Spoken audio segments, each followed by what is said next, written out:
আসসালামু আলাইকুম। তো বন্ধুরা, ডিম ছাড়া শুধুমাত্র ময়দা দিয়ে তৈরি করুন নরম তুলতুলে স্পঞ্জি বাটি কেক।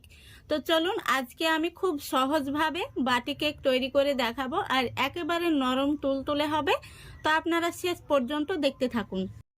দেখুন, এখানে আমি একটি মিক্সিং বোল নিয়েছি। প্রথমে দিয়ে দিচ্ছি 1/3 কাপ চিনি। এবার দিয়ে দিচ্ছি একই কাপে মেপে 1/3 কাপ তরল দুধ। দুধটা ঈষদ উষ্ণ গরম রয়েছে। এবার দিয়ে দিচ্ছি স্বাদ মতো লবণ। তারপরে দিয়ে দিচ্ছি 2 টেবিল চামচ মতো সাদা তেল। এবার একটি হ্যান্ড উইচ দিয়ে খুব ভালো করে আমি এগুলোকে মিক্স করে নেব, যাতে চিনিটা খুব সুন্দরভাবে গলে যায়।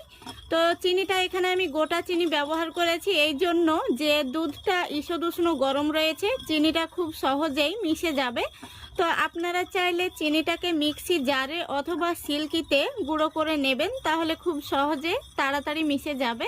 তো বন্ধুরা, আমার এই চ্যানেলটা একদম নতুন। ভিডিওটিতে একটি লাইক দিয়ে সম্পূর্ণ ভিডিওটি দেখার চেষ্টা করবেন। আর ভিডিওটি যদি ভালো লেগে থাকে তাহলে অবশ্যই আপনার বন্ধুদের মাঝে শেয়ার করে দেবেন এবং চ্যানেলটিকে সাবস্ক্রাইব করে অল নোটিফিকেশানটি অন করে সঙ্গে থাকবেন। আমাকে উৎসাহ দেবেন যেন আমি আরও অনেক দূর এগিয়ে যেতে পারি। দেখুন, খুব ভালো করে মিক্স করে নিয়েছি আর চিনিটা সম্পূর্ণ গলে গেছে। এবার এর মধ্যে আমি দিয়ে দিচ্ছি 2 থেকে 3 ফোঁটা মতো ভ্যানিলা এসেন্স। আপনাদের হাতের কাছে ভ্যানিলা এসেন্স না থাকলে এর পরিবর্তে আপনারা এলাচ গুঁড়ো দিয়ে নেবেন। দেখুন, এসেন্সটা দেওয়ার পরে আমি খুব ভালো করে মিশিয়ে নিয়েছি।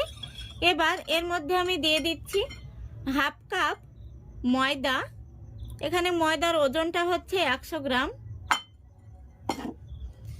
এবার খুব ভালো করে আমি মিক্স করে নেব। তো লক্ষ্য রাখতে হবে এর মধ্যে যেন কোনো রকম দলা পেকে না থাকে, আর হ্যান্ড উইচটা যে কোনো একটা সোজাতেই ঘোরাতে হবে। তো আমি খুব সুন্দরভাবে একটি ব্যাটার তৈরি করে নেব।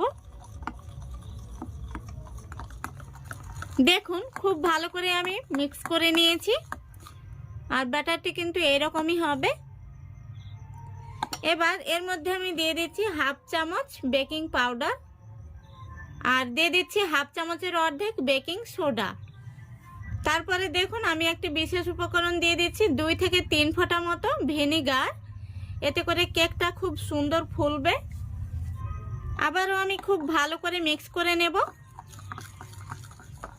দেখুন, খুব সুন্দরভাবে মিক্স করে নিয়েছি আর ব্যাটারটি কিন্তু একদম ক্রিমের মতো তৈরি হয়েছে। আশা করি দেখে আপনারা বুঝতে পারছেন। এই দেখুন, এর চাইতে পাতলা করলে কেকটা ভালো হবে না, অথবা ঘন রাখলেও কেকটা ফুলবে না। এবার এটাকে আমি একটা সাইডে সরিয়ে রাখছি। আর দেখুন, আমি এখানে একই সাইজের 3টে বাটি নিয়েছি। এই বাটিগুলোর মধ্যে আমি কেকটাকে বেক করে নেব। প্রথমত বাটিগুলোর মধ্যে আমি সামান্য পরিমাণে সাদা তেল দিয়ে সবগুলো বাটি তেল ব্রাশ করে নেব।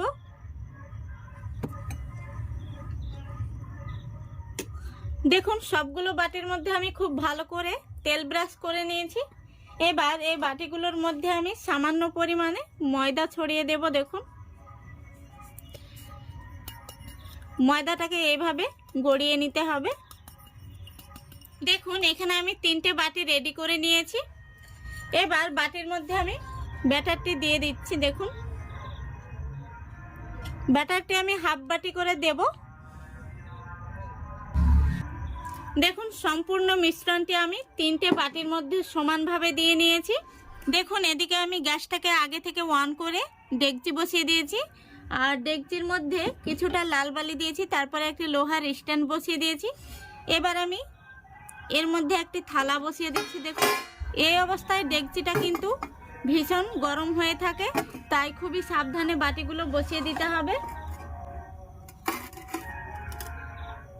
দেখুন, 3টে বাটি আমি সমানভাবে বসিয়ে দিয়েছি।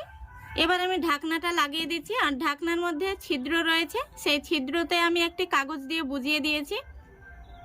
অবশ্যই সেটা বুজিয়ে দিতে হবে। এবার গ্যাসের ফ্লেমটা আমি একদম লো ফ্লেমে রেখে পুরো 15 মিনিট জাল করে নেব। তো এই কেকগুলো হতে বেশি সময় লাগে না, 15 মিনিটের মধ্যেই কিন্তু হয়ে যাবে। তো ফিরে আসছি 15 মিনিট পর। তো বন্ধুরা 15 মিনিট পর আমি ঢাকনাটা খুলেছিলাম, কেকটা হয়েছিল না, আরও 5 মিনিট আমি বেক করে নিয়েছি। তো টোটাল 20 মিনিট আমি জাল করে নিয়েছি। এবার আমি গ্যাসটাও অফ করে দিচ্ছি। আর এখানে আমি একটি কাঠি নিয়েছি, দেখুন এই কাঠি দিয়ে কেকগুলো আমি মাঝ বরাবর দেখে নিচ্ছি ভেতর থেকে হয়েছে কিনা। তো দেখুন একদম পরিষ্কার বেরিয়েছে, তার মানে হয়ে গেছে। এই দেখুন খুব সুন্দরভাবে হয়ে গেছে। প্রত্যেকটি কেক আমি চেক করে নিলাম। বাটিগুলো দেখে আপনারা বুঝতে পারছেন কেকগুলো কতটা ফুলে উঠেছে। বাটিগুলোকে আমি এর মধ্যে থেকেই ঠান্ডা করে নেব, তারপরে বের করব। যেহেতু কেকগুলো ফুলে একদম বাটিটা ভর্তি হয়ে গেছে, তাই ধরার কোনো পজিশন নেই। তো এখান থেকে আমি ঠান্ডা করে নেব, তারপরে আপনাদের দেখাচ্ছি। দেখুন কেকগুলোকে বের করে আমি ঠান্ডা করে নিয়েছি।